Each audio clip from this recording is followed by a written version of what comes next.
Hello aspirants, welcome to Exampur. हम हैं कलम से क्रांति, मैं पूर्णिमा गौर। एक बार फिर से आप लोगों का स्वागत करती हूं आप लोगों के अपने साइंस की क्लास में।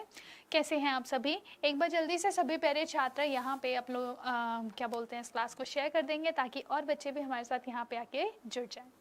आइए सभी बच्चे और क्वेश्चंस का आंसर करना स्टार्ट करेंगे। क्वेश्चन नंबर 1 है आप लोगों के लिए कि in human body cartilage is found in. भाई जो मानव शरीर होता है उसमें उपस्थिति कहाँ पाई जाती है? देखो सिंपल सी चीज आ जाती है कि जब भी हम अपने साइंस के पेपर की बात करते हैं तो साइंस के पेपर के अंदर आपको फिजिक्स केमिस्ट्री बायो में से सबसे ज्यादा जो फोकस करना होता है वो बायोलॉजी पे करना होता है।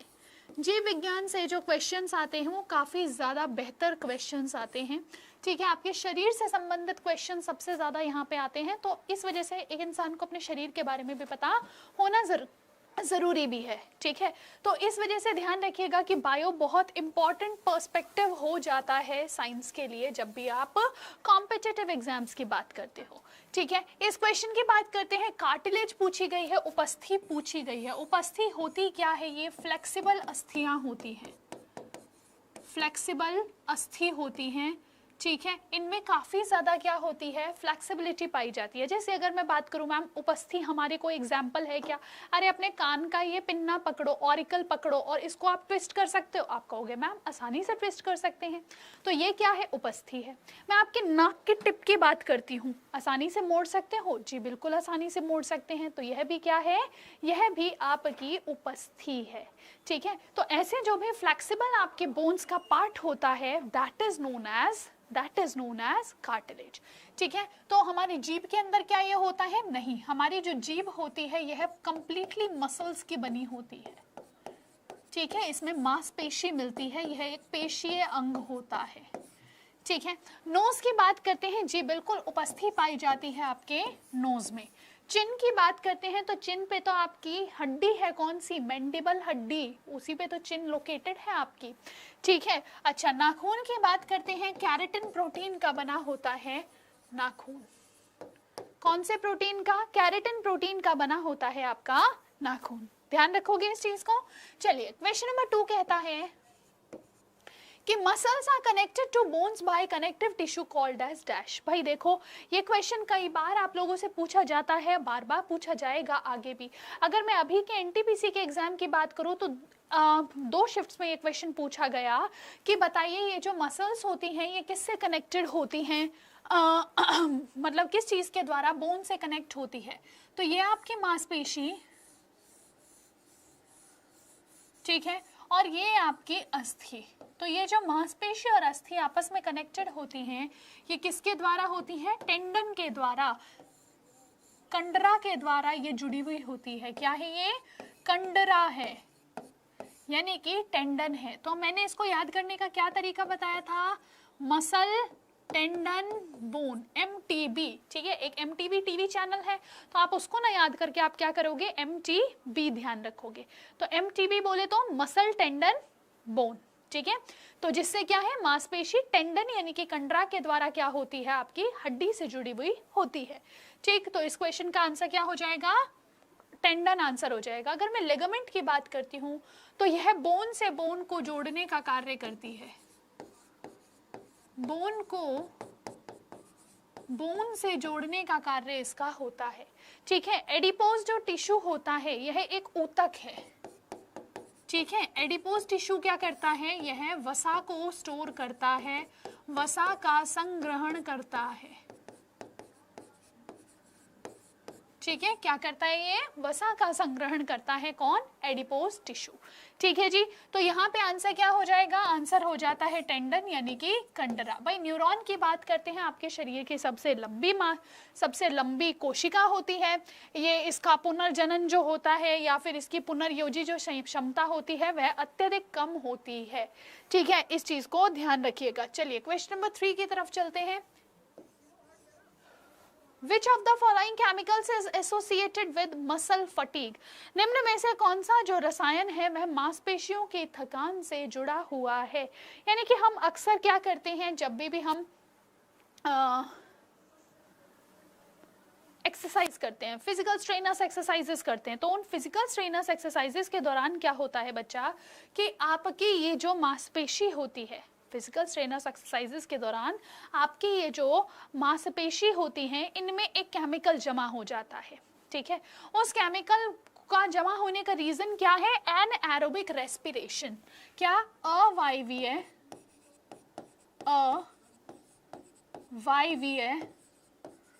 श्वसन होता है और उस अवायवीय श्वसन यानी कि एनएरोबिक रेस्पिरेशन के कारण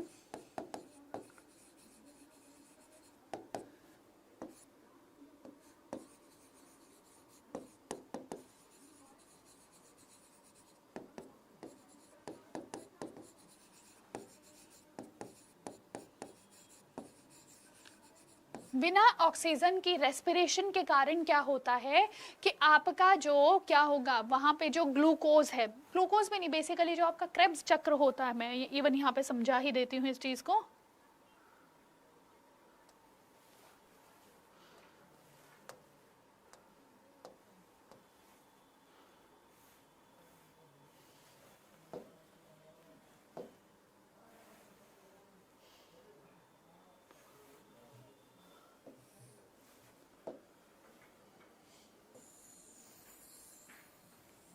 ये आपका सेल है,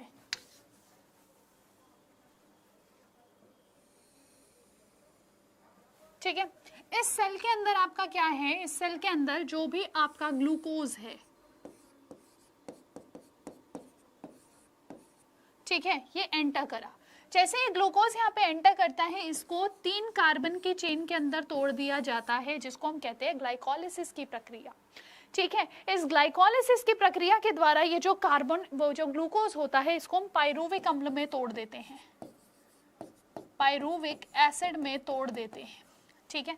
फिर ये जो पाइरुविक एसिड है, अगर इसको ऑक्सीजन मिलता है तो ये माइटोकॉन्ड्रिया के अंदर जाएगा और माइटोकॉन्ड्रिया में जो ऑक्सीजन पहुंचेगा वो इस पाइरुविक एसिड को कार्बन डाइऑक्साइड और वाटर में तोड़ देता है। लेकिन अगर इसको ऑक्सीजन नहीं मिलता तो यहाँ पे ये पाइरुविक एसिड किस में टूट जाता है? लैक्टिक अम्ल में टूट जाता है, लैक्टिक एसिड में टूट जाता है, ठीक है। और इसी प्रक्रिया को हम क्या कहते हैं कि यहाँ पे ही क्या हो रहा है कि आपको थकावट होने लगती है जब ये जो लैक्टिक अम्ल है आपके शरीर में अत्यधिक जमा होने लगता है तब, ठीक है। तो आंसर क्या हो जाएगा? लैक्टिक अम्ल जमा होने के कारण ये समस्या होती है। नेक्स्ट क्वेश्चन, क्वेश्चन नंबर 4 आप लोगों से कहता है कि which of the following is an example of ball and socket joint? भैया बॉल एंड सॉकेट जॉइंट का निम्न में से कौन सा एक एग्जाम्पल है? बॉल एंड सॉकेट जॉइंट में क्या होता है कि एक सॉकेट है, इसके अंदर एक बॉल होगी और वो क्या करती है? वो लगातार गति करती है, लगातार मूवमेंट करती है, ठीक है। तो ये जो बॉल एंड सॉकेट जॉइंट है इसका एग्जाम्पल क्या है? रिस्ट जॉइंट है, फिंगर जॉइंट है, नेक जॉइंट है या हिप जॉइंट है। भाई देखो, अगर मैं आपके रिस्ट जॉइंट की बात करती हूँ तो इसमें जो हड्डियां हैं वो एक दूसरे के ऊपर सरकती हैं। तो अगर ये एक दूसरे के ऊपर सरकती हैं तो हम इसको क्या कहते हैं? ग्लाइडिंग जॉइंट्स कहते हैं, ठीक है। हम इसको क्या कहते हैं? ग्लाइडिंग जॉइंट्स कहते हैं, ठीक है। आपकी जो फिंगर होती है इसमें साइनोवियल फ्लूइड भरा होता है तो हम इसको साइनोवियल जॉइंट कह देते हैं। आपका जो हिप जॉइंट है उसमें एक हिप जो होगी आपकी, उसके अंदर एक सॉकेट बना होगा जिसमें आपकी टांग की फीमर घुसेगी और वह क्या होगी? वह इस प्रकार से एक बॉल और सॉकेट की तरह उसमें गति होती है, ठीक है। तो यह क्या हो गया? यही आपका करेक्ट आंसर हो जाता है हिप संधि, यानी कि कूल्हे का जो जोड़ होता है that is ball and socket joint. लेकिन अगर आपसे नेक का पूछा जाए कि आपकी जो गर्दन है वह कौन सी संधि है, तो ध्यान रखना ही है पाइवट जॉइंट होता है, यानी कि धुराग्र संधि है,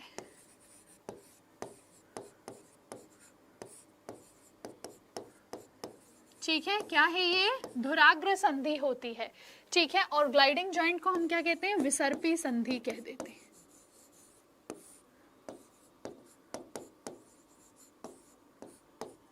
ठीक। चलिए जी, नेक्स्ट आ जाता है question number 5। Two bones are connected to each other by connective tissue called। भाई अभी थोड़ी देर पहले ही बताया था कि BLB, दो बोन्स के बीच में अगर कोई जॉइंट बना हुआ है तो वह क्या है? BLB, बल्ब है, ठीक है, और ये एल क्या है, तो आप क्या कह दोगे, ये एल का मतलब होता है लिगामेंट। ठीक है, क्या होता है ये, स्नायु बंधन, अस्थि बंधन के नाम से आप इसको जानते हो। ठीक है, किस नाम से, स्नायु बंधन,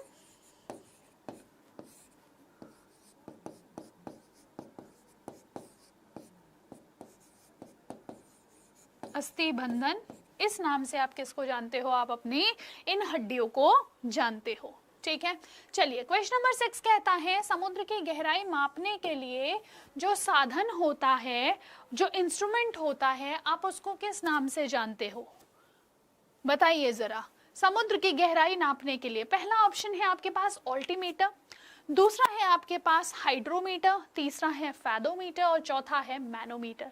भाई अगर मैं यहाँ पे बात करूँ किस चीज की, जो ऑल्टीमीटर होता है वह क्या करता है, आपको पिक्चर दिखाती हूँ जरा।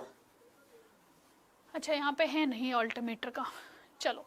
तो ऑल्टीमीटर जो होता है, ये ऑल्टीमीटर क्या करेगा, ऑल्टीट्यूड मापता है,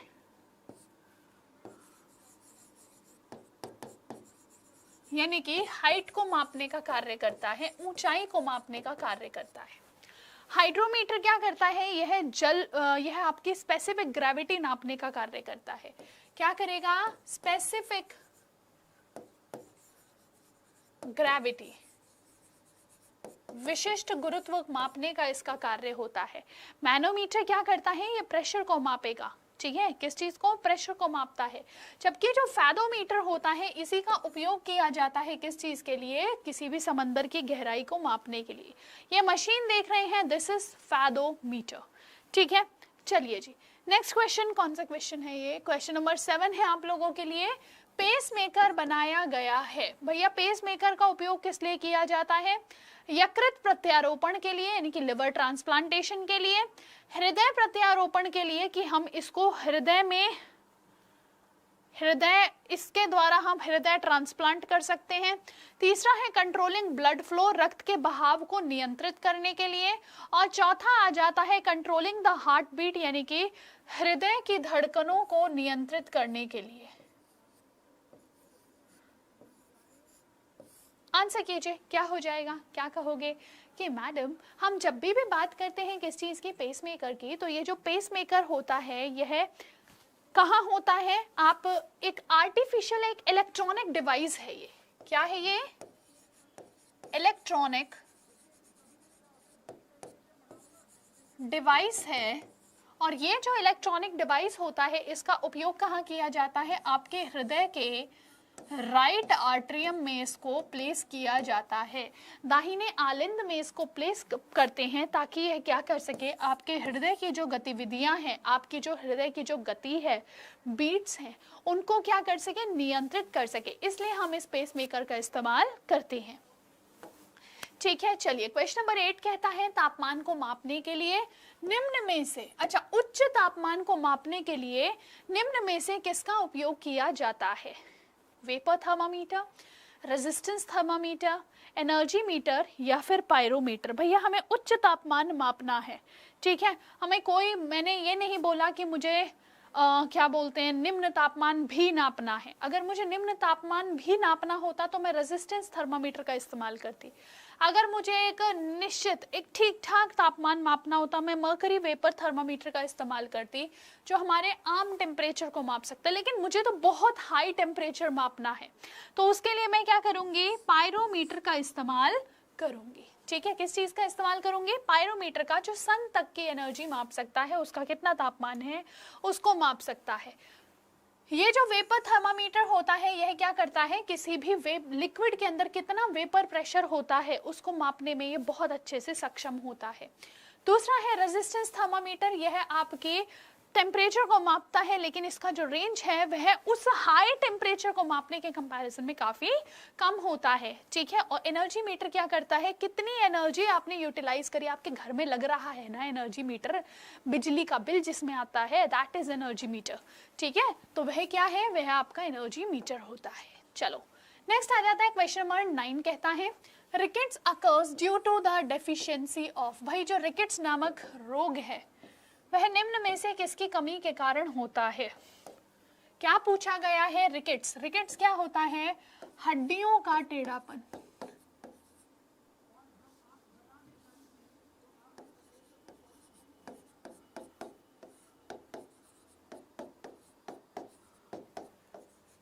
हड्डियों का टेढ़ापन जो होता है हम उसको रिकेट्स कहते हैं, ठीक है। और ये जो रिकेट्स है vitamin A, vitamin C, vitamin D या विटामिन बी किसकी कमी से होता है? तो आप क्या कहोगे कि मैडम जो विटामिन डी होता है जिसको हम सनशाइन विटामिन कहते हैं, धूप का विटामिन कहते हैं, सनशाइन विटामिन, हार्मोनल विटामिन,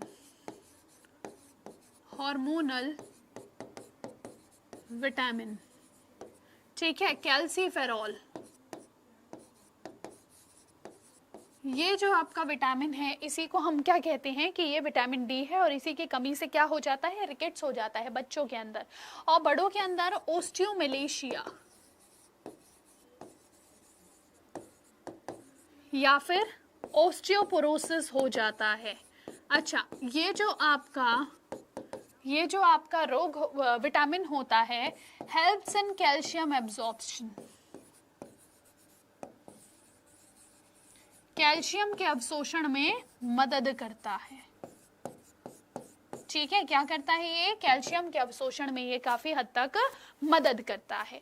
चलिए नेक्स्ट क्वेश्चन कहता है, क्वेश्चन नंबर 10, उच्च मात्रा के कारण, अच्छा डैश की उच्च मात्रा के कारण चॉकलेट स्वास्थ्य के लिए हानिकारक होती है। मतलब चॉकलेट के अंदर यह चीज पाई जाती है जिसकी वजह से क्या होता है, इसको ये हमारे शरीर के लिए बुरी है। अब पता है क्या होता है, ये जो चॉकलेट होती है ना बनती है घी से, ठीक है। अब घी क्या होता है, हमारे पास जो भी अनसैचुरेटेड हाइड्रोकार्बन होता है, अनसैचुरेटेड हाइड्रोकार्बन,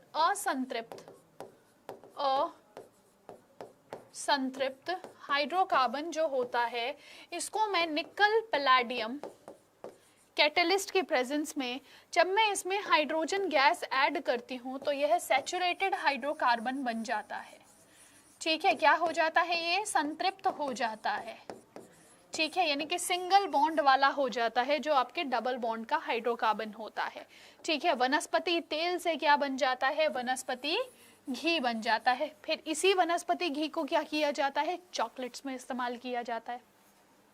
तो यहाँ पे ये जो निकल है इसकी काफी मात्रा धीरे धीरे क्या होने लगती है? प्रेजेंट होने लगती है किसके अंदर? आपके चॉकलेट के अंदर, ठीक है। और इस वजह से क्या होता है, ये जो चॉकलेट होगा आपके लिए काफी ज्यादा नुकसानदायक होता है, ठीक है। चलिए जी, क्वेश्चन नंबर 11 कहता है वाहन की गति को मापने के लिए इसका इस्तेमाल होता है। मतलब सच्चा टुच्चा क्वेश्चन, ये इतना टुच्चा क्वेश्चन एसएससी पूछ लेती है ना कभी कभार। एंड एसएससी छोड़ो, इस क्वेश्चन को पता है किसने और पूछ रखा है? इस क्वेश्चन को यूपी के अंदर भी पूछा गया है। यूपी के अंदर कहाँ पूछा गया है? यूपी बीएड के पेपर में। तो बताओ जी, स्पीड ऑफ द व्हीकल को मापने के लिए किसका इस्तेमाल होता है? किसी भी वाहन की गति को मापने के लिए स्पीडोमीटर, ऑडोमीटर, ऑल्टीमीटर या थर्मोमीटर। तो थर्मोमीटर हमने अभी देखा मैडम, टेम्परेचर मापने का कार्य है इसका, ठीक है। दूसरा ऑल्टीमीटर क्या करता है? हाइट को मापता है, ठीक है। किस चीज को मापेगा? ऊंचाई को मापता है। तीसरा क्या आ जाता है? ओडोमीटर, डिस्टेंस को मापेगा, कितना चक्का घूमा भैया आपके गाड़ी का, ठीक है। तो उस दूरी को मापने का कार्य किसका है? ओडोमीटर का। और लास्ट कौन सा आ जाता है? क्या कह दोगे? लास्ट आ जाता है स्पीडोमीटर। मैडम नाम में ही आ रहा है, स्पीड को माप रहा है, तो दैट इज स्पीडोमीटर, ठीक है। ये बात ध्यान रखोगे। नेक्स्ट क्वेश्चन की तरफ चलते हैं। नेक्स्ट क्वेश्चन क्या कहता है? अच्छा देखो यहाँ पे वही है कि आपने अपनी गाड़ी के अंदर अक्सर ऐसा देखा होगा, बाइक के अंदर, एक्टिवा के अंदर, सबके अंदर कुछ इस प्रकार का एक मीटर बना होता है जिसमें आपको ये अलग अलग रेंज दिख रहा होता है। अच्छा कौन सी रेंज में ये चीज मापता है? तो क्या कहोगे? किलोमीटर पर आवर में, kmph में ये आपकी स्पीड माप के देता है कि आप 20 kmph से चल रहे हो, 60 से चल रहे हो, 80 से चल रहे हो, ठीक है। और जो ओडोमीटर होता है बच्चे, ये क्या करता है? तो ये क्या करेगा? ये आप लोगों के लिए किलोमीटर्स में डिस्टेंस मापता है, ठीक है। आपके घर में आज का होमवर्क क्वेश्चन है, नीचे कमेंट सेक्शन में मेंशन करना, आपके घर में जो थर्मामीटर है जिसको हम मरकरी थर्मामीटर कहते हैं,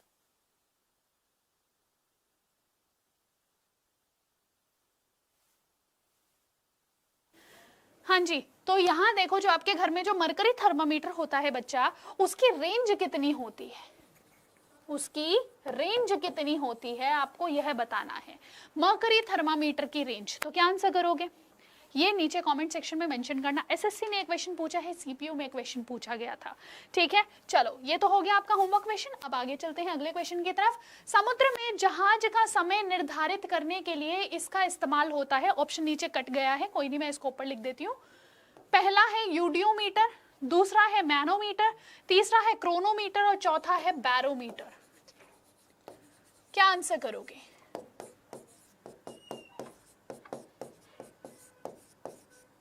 क्या कहोगे बेटा? आंसर क्या आ जाएगा? क्या कहोगे कि मैडम यहाँ पे जब भी हम शिप्स का टाइम नापना चाहते हैं तो हम देखो एक वर्ड होता है क्रोनोलॉजी।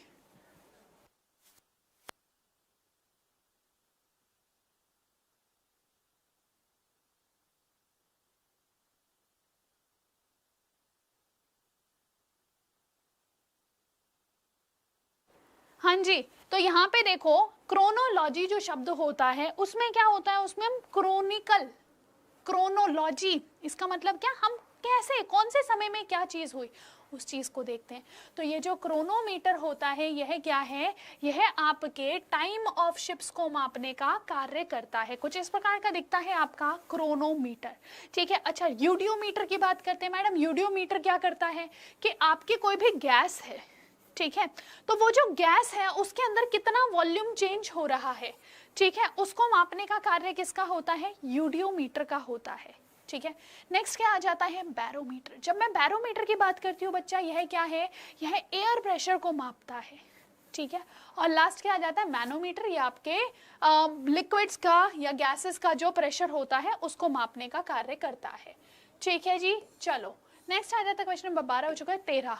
क्वेश्चन नंबर 13 कहता है एक पर्यवेक्षक है, ठीक है, एक पर्यवेक्षक की आंखों के सिर पर से ऊपर की वस्तुओं को देखने के लिए इसका इस्तेमाल होता है।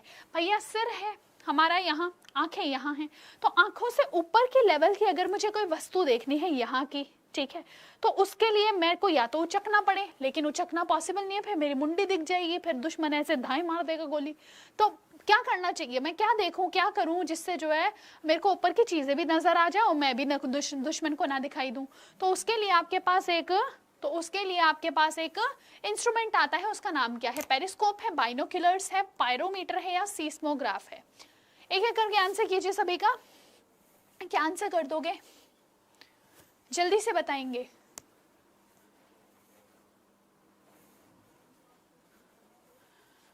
तो आप क्या कहोगे, पेरिस्कोप है, बाइनोक्यूलर्स है, पायरोमीटर है या सीस्मोग्राफ है। तो पेरिस्कोप क्या होता है, आप क्या कहोगे कि मैडम एक इस प्रकार का डिवाइस होता है जिसमें क्या होता है, जिसमें ना रिफ्लेक्शन होती है।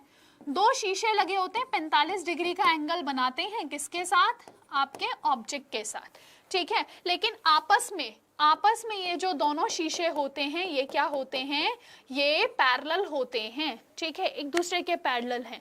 तो दोनों के बीच में, भाई ये घड़ी की दो सुइयां हैं, एक दूसरे के ऊपर आ गई, तो बताओ इनके बीच में एंगल कितना रहा, आप कहोगे 0 डिग्री। सीपीओ का क्वेश्चन, ठीक है, इनके बीच का एंगल कितना होता है, 0 डिग्री का एंगल होता है आपस में, ये दोनों आपस में 0 डिग्री एंगल पर है।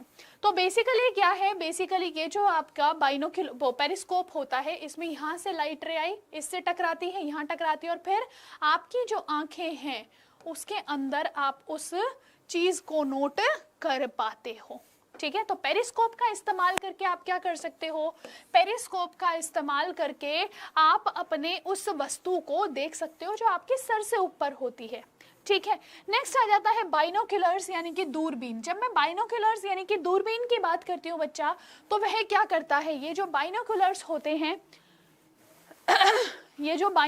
होते हैं ये क्या है, आपको कोई भी दूर की वस्तु को देखने में मदद करता है, ठीक है। कोई भी दूर की वस्तु है, आपको उसको देखना है, क्या करोगे, बाइनोक्यूलर्स की सहायता लोगे, ठीक है। नेक्स्ट है पायरोमीटर। पायरोमीटर जो होता है ये अभी हमने देखा था, दूर के तापमान को मापने में काम आता है।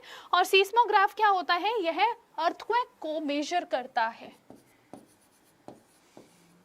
या मैप्स लिख लीजिए, मैप्स अर्थक्वेक, ठीक है, ग्राफ सा बना देता है कि भूकंप जो आया वो कैसे कैसे आया, ठीक है, उसका ग्राफ ये बता देता है, ठीक है। तो किसी भी दूर की चीज की बड़ी इमेज बना देता है बाइनोकुलर, ठीक है, अर्थक्वेक को डिटेक्ट करता है आपका सीस्मोग्राफ। नेक्स्ट क्वेश्चन आ जाता है, क्वेश्चन नंबर 14 कहता है जो विटामिन बहुत परिवर्तनशील है और पकाने व भंडारण से आसानी से नष्ट हो जाता है वह कौन सा है, ठीक है। मतलब ये एक ऐसा विटामिन है जो क्या है, जिसको आपने हल्का सा गर्म किया ये नष्ट हो जाएगा, आप इसको एक्स्ट्रा स्टोर करके रख लो ये नष्ट हो जाएगा, आप इसको शरीर में स्टोर नहीं कर सकते, पानी से धुलोगे तो मतलब जैसे आपने सब्जियां छील ली उसको पानी से धो दिया तो इसका विटामिन नष्ट हो जाएगा या बह जाएगा। तो किस किस विटामिन की बात हो रही है, ए बी सी या डी? क्या आंसर करोगे, क्या आंसर करोगे बच्चा, जल्दी से बताइए क्या आंसर होगा, कौन सा विटामिन है ऐसा, ए है, बी है, सी है या डी है? तो क्या कहोगे कि मैडम जो विटामिन सी होता है ना, जो विटामिन सी होता है यह डिस्ट्रॉय हो जाता है कुकिंग के साथ।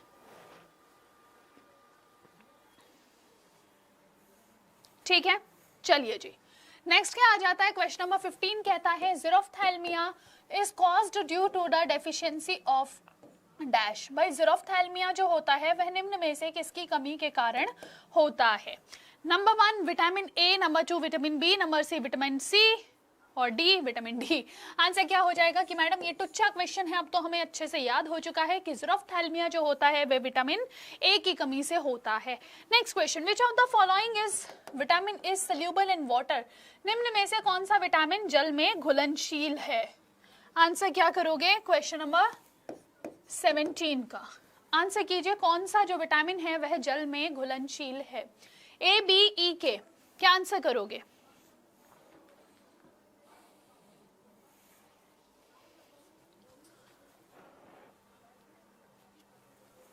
भाई देखो, अगर आपसे कोई पूछे फैट में घुलनशील विटामिन कौन सा है तो ध्यान रखना फैटी कीड़ा, ठीक है। फैटी कीड़ा से क्या ध्यान रखोगे, फैट में घुलनशील होता है, वसा में घुलनशील है, ठीक है। अच्छा तो बाकी क्या बचा, कहोगे मैडम विटामिन सी बचा, विटामिन बी बचा, तो आंसर क्या हो जाएगा मैम विटामिन बी और विटामिन सी ये पानी में घुलनशील होते हैं। लेकिन यहाँ से एक क्वेश्चन और बन जाता है कि पानी में अर्ध घुलनशील कौन सा विटामिन है? तो ध्यान रखना विटामिन बी12 जल में अर्ध घुलनशील, जल में अर्ध घुलनशील, ठीक है। जल में अर्ध घुलनशील विटामिन कौन सा है? विटामिन बी12 है। नेक्स्ट क्वेश्चन आ जाता है question number 18, which vitamins are those if taken in excess can be dangerous as they are stored in the body? भैया इनमें से ऐसा कौन सा विटामिन है जिसको अगर ज्यादा मात्रा में आप ले लेते हो तो क्या होता है, तो आपको के लिए वो नुकसानदायक है क्योंकि वह आपके शरीर में इकट्ठा होता चला जाता है। B complex, B and C, E and C और ए एंड डी। क्या आंसर करोगे, क्या आंसर करोगे? B complex, B and C, E and C या ए एंड डी? क्या आंसर आ जाएगा?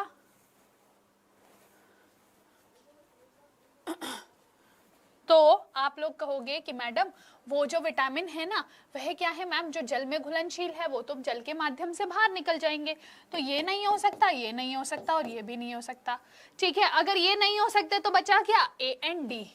अब ये कहाँ स्टोर हो जाते हैं, तो ध्यान रखना ये लिवर में स्टोर हो जाते हैं, ठीक है। और अगर लिवर में स्टोर हो जाएंगे तो ये लिवर को डैमेज करना स्टार्ट कर देते हैं, ठीक है। चलिए क्वेश्चन नंबर 19 कहता है name the vitamin not found in any animal food. किसी भी पशु खाने में कौन सा विटामिन नहीं मिलता है? Vitamin B two, vitamin D, vitamin C, vitamin K. क्या आंसर करोगे? कौन सा विटामिन किसी भी पशु के खाने में नहीं मिलता है? अब देखो थोड़ा सा दिमाग लगा लेना कि कौन सा विटामिन किसी भी पशु के खाने में नहीं मिलेगा। बहुत इजी क्वेश्चन है, दिमाग लगाओगे तो आंसर बिल्कुल सही दोगे। क्या करोगे आंसर? आप कहोगे कि मैडम ये जो विटामिन सी होता है ना ये क्या है, ये पूरी तरह से जल में घुलनशील है, ठीक है। और ये जितने भी पशु होते हैं उनके अंदर ये संग्रहित ही नहीं हो पाता। जब ये संग्रहित नहीं हो पाता तो फिर ये हमें मिलेगा कहाँ से? ना तो ये दूध में मिलता है, ठीक है, ना ही ये हमें मीट आदि में मिलता है। तो इस वजह से क्या हो जाएगा आंसर? Vitamin C.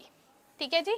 चलो नेक्स्ट क्वेश्चन कहता है, क्वेश्चन नंबर 20 है शायद, हाँ क्वेश्चन नंबर 20 कहता है milk is not considered a balanced diet because of the absence of, भाई जो दूध है उसको आज संतुलित आहार नहीं माना जाता डैश की अनुपस्थिति के कारण।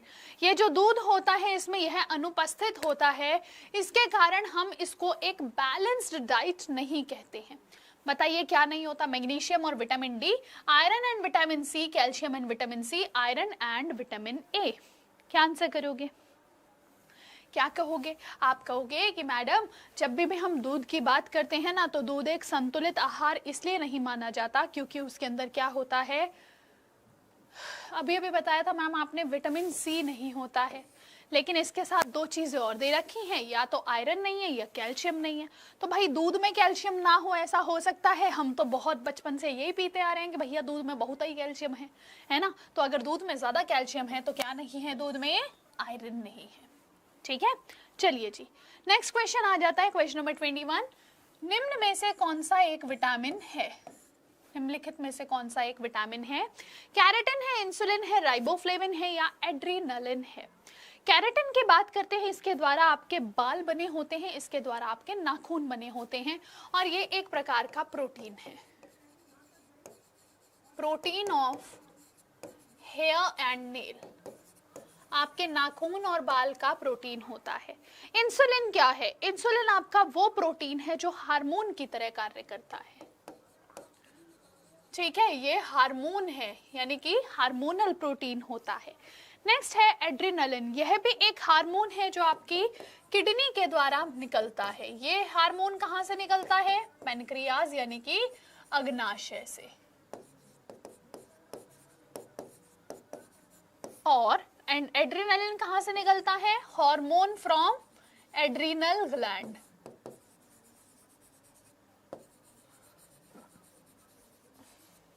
ठीक है, आंसर क्या हो जाएगा? राइबोफ्लेविन। राइबोफ्लेविन क्या है? टीआर रिया ने पिंटू पर बॉटल फेंकना कबूला, आपने ये वाला कोड मेरा पढ़ा होगा, है ना। तो इसमें क्या हो जाता है? B2 जो है दैट इज राइबोफ्लेविन यानी कि रिया। ठीक, चलो जी नेक्स्ट आ जाता है, नेक्स्ट कहता है question number 22, vitamin that helps in blood clotting. भैया ऐसा कौन सा विटामिन है जो रक्त के थक्के जमाने में मदद करता है? ठीक है, इस विटामिन के कारण क्या होता है? आपके ब्लड के क्लॉटिंग हो जाती है। क्या आंसर करोगे?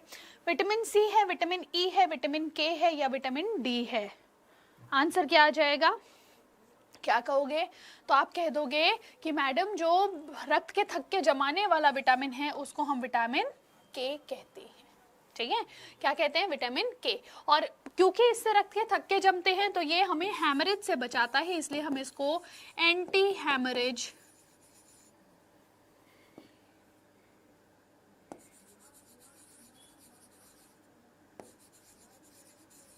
विटामिन भी कहते हैं।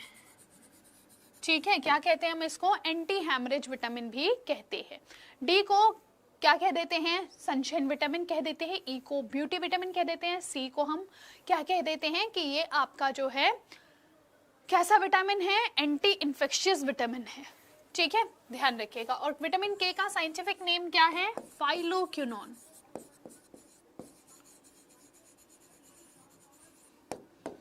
ठीक है, फाइलोक्विनोन इसका साइंटिफिक नेम होता है। ठीक है, आई जस्ट होप सो आपको इतनी सब बातें क्लियर हुई होंगी। अब यहाँ पे आप लोगों के लिए एक चीज और आ जाती है या एक बात और आ जाती है, और वो क्या है? यहाँ पे ना कुछ बॉन्ड्स ध्यान रखिएगा जो आपसे विटामिन आदि में पूछ लिए, विटामिन नहीं सॉरी न्यूट्रिएंट्स में पूछ लिए जाते हैं। जैसे जो कार्बोहाइड्रेट होता है उसमें कैसा बॉन्ड मिलता है? तो क्या कहोगे? कार्बोहाइड्रेट में ग्लाइकोसिडिक बॉन्ड मिलता है।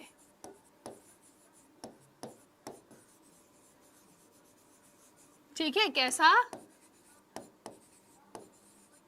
ग्लाइकोसिडिक आबंध। ठीक है, दूसरा अगर मैं प्रोटीन की बात करती हूं तो प्रोटीन में पेप्टाइड बॉन्ड मिलता है। तो अगर आपसे कोई पूछे कि वो जो इंसुलिन होता है उसमें कौन सा बॉन्ड मिलेगा, तो आप क्या कहोगे कि मैम इंसुलिन तो प्रोटीन होता है, तो उसमें कौन सा बॉन्ड मिलेगा, पेप्टाइड बॉन्ड मिलेगा। ठीक है, ऐसी चीजें ध्यान रखना। कार्बोहाइड्रेट जो होता है इसको हम इंस्टेंट एनर्जी फूड बोलते हैं,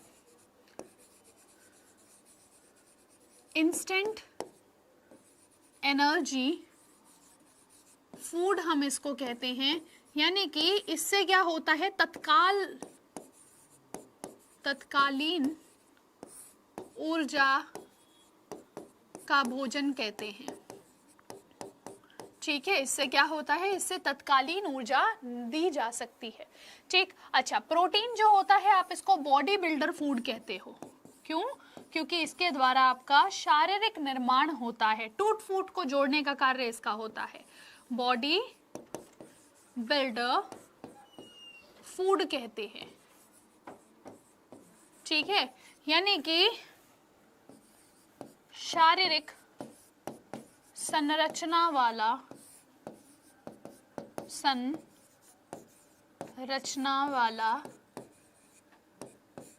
भोजन।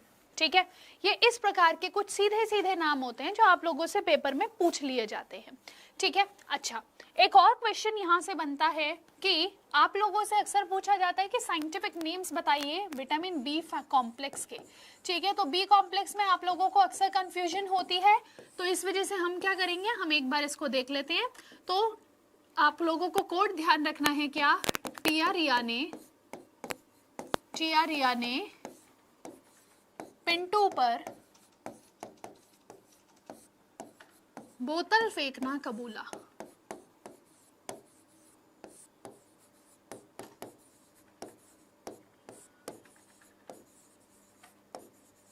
ठीक है, बात समझ में? अब देखो जरा, टिया मतलब विटामिन B1, रिया मतलब 2, ने मतलब 3, 4 होता नहीं तो 5, 6, 7, 8 होता नहीं, 9, 10, 11 होता नहीं, 12। ठीक है, अब इन सबको आंसर करना स्टार्ट करो। B1 क्या हो जाता है, टिया बोले तो थियामिन, B2 बोले तो रिया बोले तो राइबोफ्लेविन, ने बोले तो नियासिन या निकोटिनिक एसिड, निकोटिनिक एसिड या फिर निकोटिनामाइड। ठीक है, अच्छा नेक्स्ट पिंटू से क्या हो जाता है, पेंटेथेनोइक एसिड, पेंटेथेनोइक एसिड। ठीक, फिर उसके बाद पर से क्या हो जाता है, पेरिडॉक्सिन, बॉटल से क्या हो जाता है, B7 बायोटिन, B9 से क्या हो जाता है, फॉलिक एसिड, यही आपके मुंह के छाले के लिए रिस्पॉन्सिबल होता है, आपके मुंह में छाले अक्सर हो रहे हैं मतलब फॉलिक एसिड की कमी हो रही है। सियानोकोबालामीन हो जाता है कबूला, सियानोकोबाल अमीन हो जाता है कबूला। और ये ध्यान रखिएगा, ये क्वेश्चन आपसे बार बार पूछा जाता है कि आपके शरीर के अंदर जो विटामिन है जिसमें कोबाल्ट पाया जाता है वह कौन सा है, तो ध्यान रखना सियानोकोबालामीन आपका वह विटामिन होता है जिसमें कोबाल्ट हमें देखने को मिलता है। एक बार सभी लोग इसका स्क्रीनशॉट ले लेंगे। ठीक है,